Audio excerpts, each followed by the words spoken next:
Hello, everyone from Philadelphia. My name is Sally Wong. I head up Strategic Alliances and Partnership at International SOS. I'm very pleased today to be virtually joined by Dr. Kenneth Thigpen from our partner Workplace Options. Dr. Kenneth is a clinical psychologist and consultant speaking to us from Raleigh, North Carolina. And we also have Dr. Rachel Lewis, who's an occupational psychologist specializing in work, health, and well-being, join us from London. Thank you both for joining me today. And today we will address how the new norm of working from home that is affecting most organizations and individuals alike can impact our mental well-being. We will aim to provide you with some really relevant and practical tips to help support your mental health resilience during the COVID-19 situation. So without further delay, you can see we are all working from a home office today. And as we are all adjusting to this new way of work, this new norm, from sharing space with our spouse, right, and having kids out of school and around the house. Study shows when working from home more than 3 days a week, there is an association of potential mental health issues. What are some tips you can give us to maintain a positive environment when working from home? Perfect. Thanks, Sally. So I think one of the biggest tips would be to have a designated workspace. And so, of course, that's part of boundary management of separating home from work. And many times we see home as a sacred place. And so we want to be cognizant of being able to separate the two out. So whether you have a at-home workspace, you have a makeshift workspace, or maybe you're even working at the kitchen table, it's important that whether it's your partner or your children understand that designated space that you have. But it also helps with minimizing distractions and being organized. The second thing that I would say is it's super important to keep a routine. Now, I get it. I understand. It would be so easy to reach over to your nightstand, grab your laptop, sit up in your bed, and start working. But to kind of ensure that psychological well-being, it's important that you keep a routine. Just like we tell our children, we often say our children need a routine, but guess what? Adults need routines as well. So set your alarm clock, shower, get dressed, and it's also important that you go to bed at the same time that you normally would as well. Dr. Rachel, would you add anything to that? I think what you said about that, grabbing the nightstand and sitting there is really important, because it's also about that urge that we sometimes have to just think if we're at home, we'll sit on our bed or we'll sit on the couch or the sofa and do our work. And actually what we need to know and realize is how linked our physiological health or our physical health is to our psychological health. And so we're not just considering here our psychological health, but also thinking about how our work environment can affect us. And so therefore, if we are working from the desk, thinking about the posture we're using, thinking about, do we have the right equipment that's going to be appropriate and is going to manage us physiologically and keep us from those back pains and those shoulder aches that we have if we're cramped trying to do our work on the sofa. But also think more widely physiologically. So do we have, are we sitting in a space that has natural light? Are we sitting in a place that we can be free from interruptions and be able to do our work? Do we have, as we can see behind Kenneth there, lovely flowers and plants that are providing us with oxygen and providing us with that natural environment? And then thinking about health and safety, just to have a look around your new work environment. Are there any hazards there? Are there trips and risk hazards that could be hazardous to both you and your family outside? Thank you both for the insight.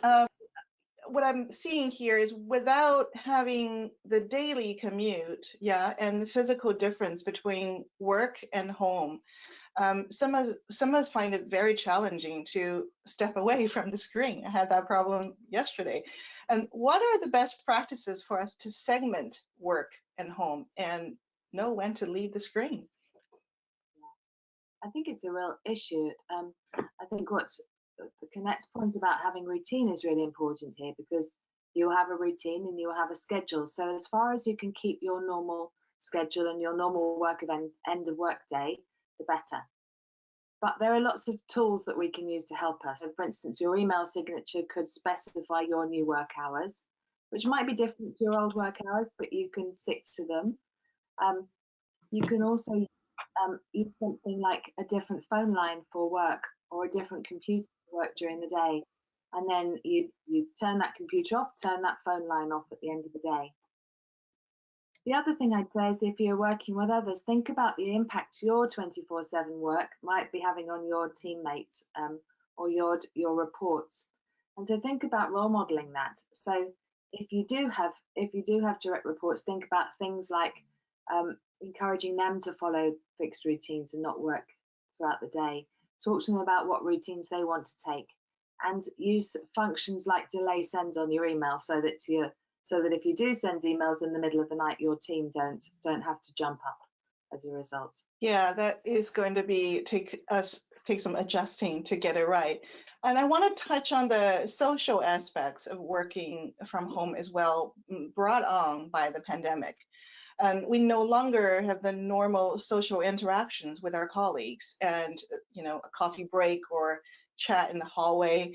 What is your advice on mitigating from any social isolation during this extended working from home period? Absolutely. And so when you think about social isolation, that's one of the largest psychological risks that people are going to be in for. Because again, we're used to all of the communications that we're having throughout the day with individuals. And so a practical tip would be that, make sure that we're reaching out to other people, whether that's through group IMs or group chats that you may have in the office. Make sure that you're doing conference calls via video so that you can see each other, so that you're still having some type of virtual human contact, to say the least. And I think the other piece is just really having informal communication. And so again, Sally, like you were saying, we're so used to working with our coworkers and having that informal communication, at the water cooler, or walking down the hall, or in the break room, and we're not having that right now. And when you talk to your staff members of like, why do you continue to work where you're working? Many people will say it's because of the people that I work with. And not only do we think the people that we work with are brilliant, but we've built these amazing relationships with them. And so we're able to talk about the TV show that we watched last night, or what our kids are doing, or just about life in general. And so again, I think it's important that you schedule time in your calendar to reach out to somebody, to have those informal communications. Maybe it's, before your meeting that you have scheduled, maybe the first 5, 10, or 15 minutes, you just do a brief check-in to talk about non-work related stuff. And yesterday, I was going through my emails, and one of our staff members had sent out an email to say, what do you see in front of you? What does your new remote location look like? And so people started sending pictures of their cats and their dogs and their children's, and outside people were doing group working, and it just started a nice informal communication that wasn't about work, but we were still able to prevent from being socially isolated. So those would be some practical tips that I would provide. And I think that is absolutely fun and also motivating. We are implementing a virtual hangout with our team, which is amazing. You get to see a part of people's life and their private life. How do we get folks continue to be connected and motivated and productive?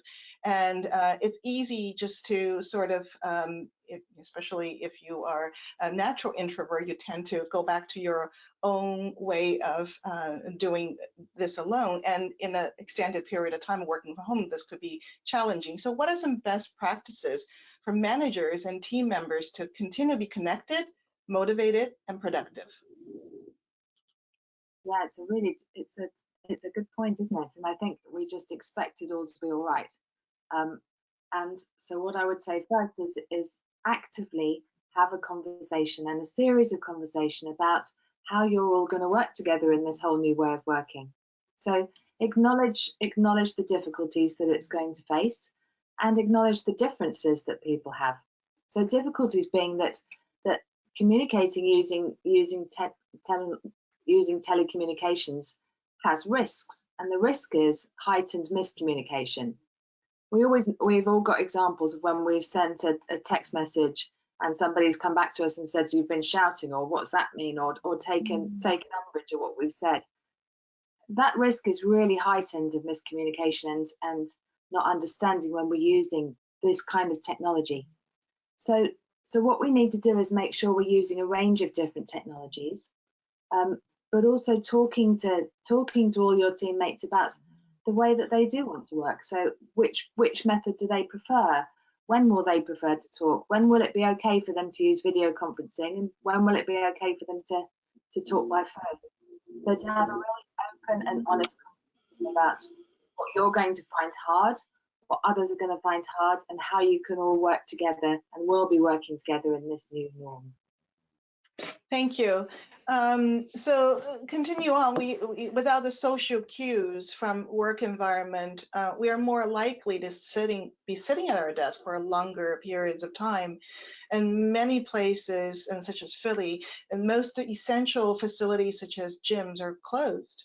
And any suggestions on how we can maintain our physical well-being during this time? And I want to ask you, how do you personally manage your physical well-being during this time? Yeah, really great question, Sally, because again, we're all in this together.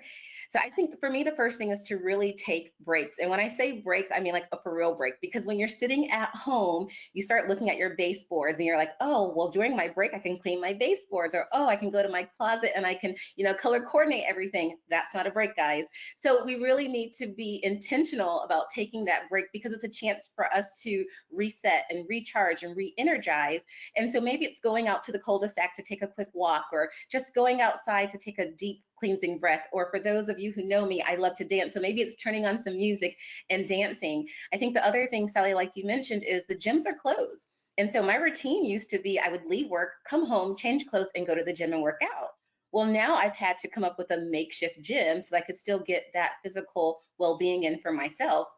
And I think the last thing would be is, during a time of heightened anxiety, the uncertainty, the unknown, people are very fearful and afraid. And I even think about the calls that we're getting at Workplace Options, where people are calling in, and we're seeing an increase in calls because people want to talk about the fears and the anxiety that they're having. Maybe it's because they can't go see their elderly parents and they're used to, being a caretaker for them, and that's changing.